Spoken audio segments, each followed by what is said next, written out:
Today we are going to take the topic of Gauss theorem. Gauss theorem, it is used to find out the electric field.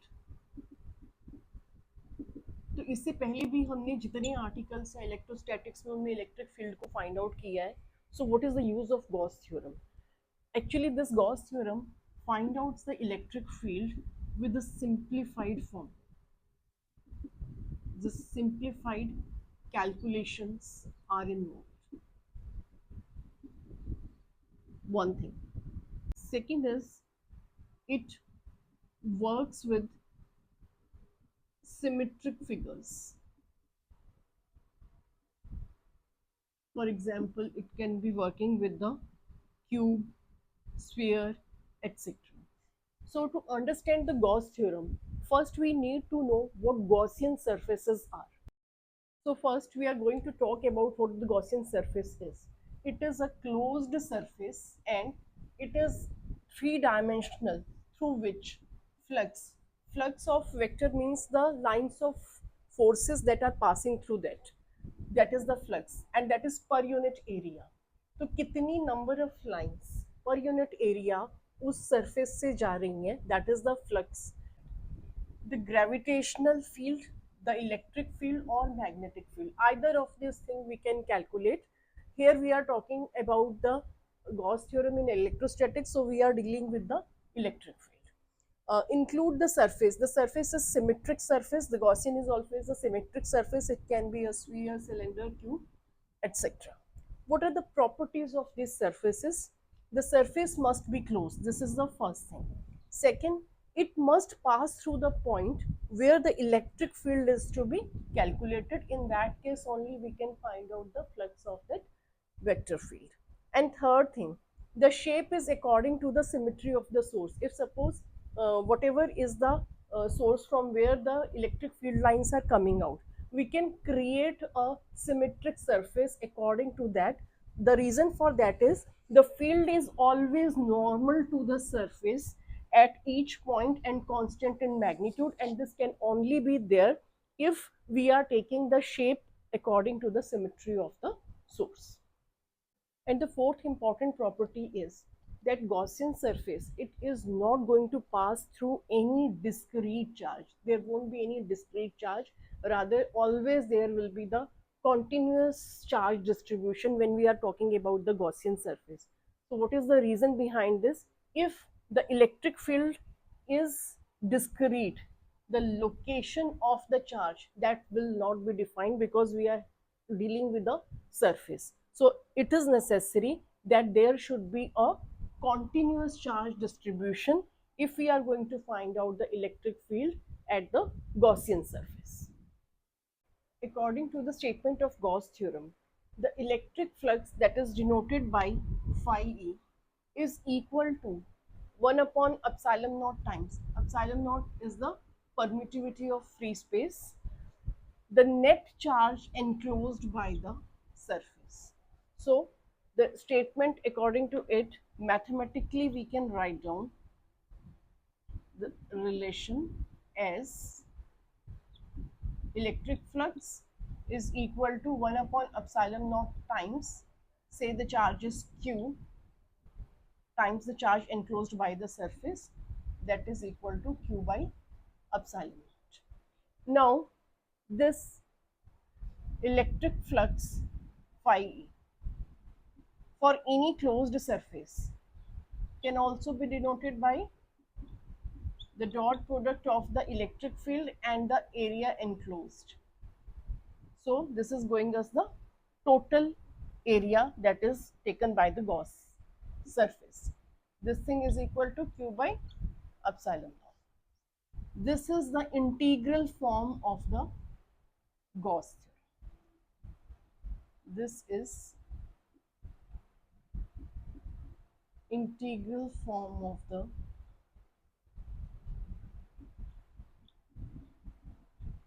Gauss theorem. Here we are going to prove the Gauss theorem. For that we have considered a Gaussian surface that is spherical in nature. At the center of the sphere O, plus Q charge is placed, and we have taken a small area element dA and say at any point P, E is the electric field due to this plus Q charge. Now, the electric flux through the small area dA is given by the small element. It is equal to E dot D, or the electric flux is equal to E dA cos theta. Now, electric field is equal to 1 by 4 pi epsilon naught Q by R square. This is the value of electric field that we know. So mark it as equation number 1 and this as equation number 2 using equation 2 in equation number 1. We have phi E is equal to Q 4 pi epsilon naught R square dA cos theta. Now dA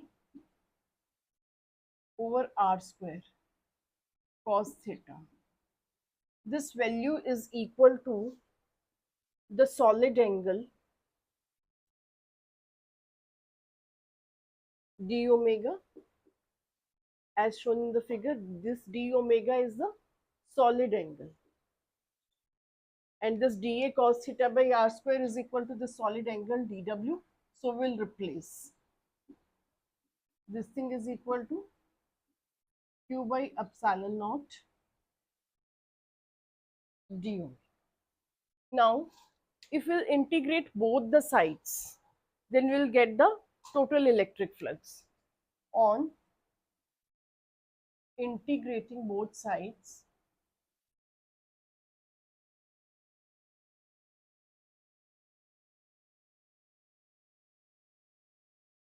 we have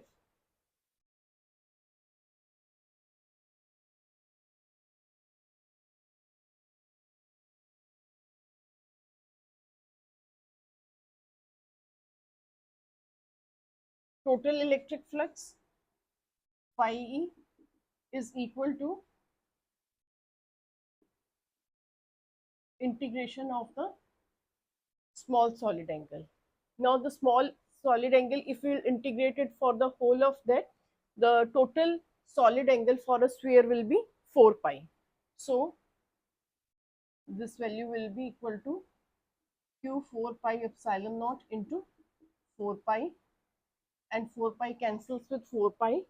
We have got total electric flux equal to 1 upon epsilon naught times the charge enclosed by the sphere. And this is what we have done in the statement of the Gauss theorem. According to that, the electric flux is equal to 1 upon epsilon naught times the charge enclosed, and this is what we have proved also. Now, here we are going to deduce the Coulomb's law from Gauss's law. For that, let plus Q be the charge at point O. To find out the electric field because of this plus Q charge, we have considered a spherical surface. This spherical surface is a Gaussian surface of radius r. This plus Q charge is placed at the center O of the Gaussian surface with the radius r. Now, out of symmetry, electric field at any point on this Gaussian surface is going to be constant. The value of that will be normal at that point and same magnitude at every point. So keeping this thing in mind, if we consider a small area element dA and want to find out the electric flux through that, so this will be given by the dot product of electric field and the area element. Since it is normal at every point, so electric field dA cos 0 and this is equal to ED for the total electric flux of this Gaussian surface. For total Gaussian surface, we'll integrate the above equation.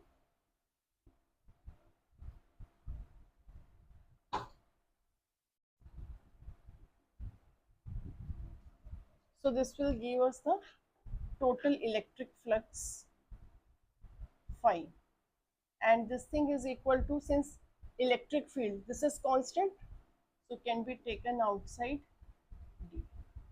Now the total surface area of a spherical is given by 4 pi r square.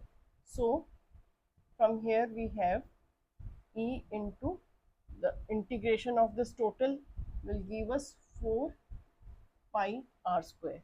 Mark it as equation number 1. Also we have phi is equal to q by epsilon naught. This is the statement of Gauss law according to Gauss theorem. Mark it as equation number 2.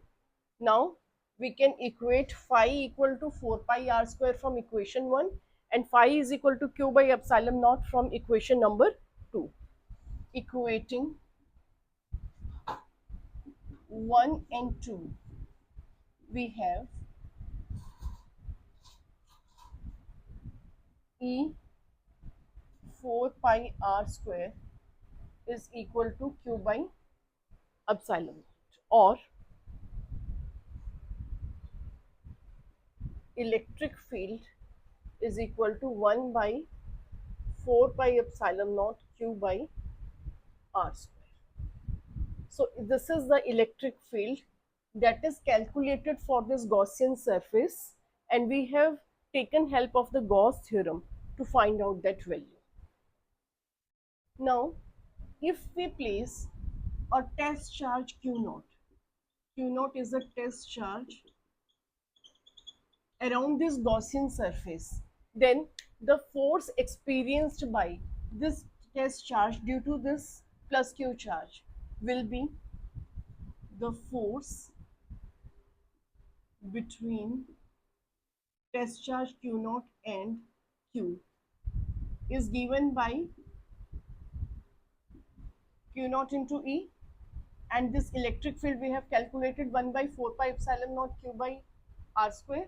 So F is equal to 1 upon 4 pi epsilon naught q into q naught over r square, and this is the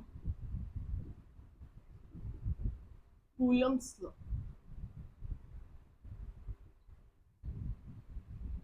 Hence we have derived the Coulomb's law with the help of the Gauss law.